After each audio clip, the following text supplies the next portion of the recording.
માથા ઉપર, ખભા ઉપર, કમર ઉપર, સામે, ઉપર, બાજુમાં, સામે, ઉપર, બાજુમાં. ચલો આજે આપણે ઝાડ અને છોડ વિશે શીખવાનું. શું શીખવાનું? ઝાડ અને છોડ વિશે. તો ઝાડ કોને કહેવાય અને છોડ કોને કહેવાય? કોઈ કીધું ઝાડ કોને કહેવાય? બોલો બેટા, ઝાડ કોને કહેવાય?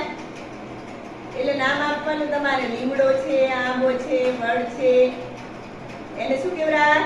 ઝાડ. જે મોટું છે એને ઝાડ કહેવાય અને જે નાનું છે એને છોડ કહેવાય. ધારો કે આ લીમડો છે તો આને શું કહેવાય? ઝાડ કહેવાય. શું કહેવાય? લીમડાનું ઝાડ હોય. અને આ છે વેલ એટલે આને કહેવાય છોડ. છોડ. તો આપણે આ એક તુલસીનો છોડ લીધો છે. તો આ એના અંગો છે. જેમ આવી આપણા હાથ, પગ, પગ એ રીતના ઝાડના પણ આ બધા અંગો છે. શું એના મૂળ છે, પાન છે, ડાળીઓ છે, એ આના મૂળ કહેવાય. તો ચલો આને શું કહેવાય છે બેટા? શું કહેવાય આને? બોલો તો બધા. શું કહેવાય? સિયા?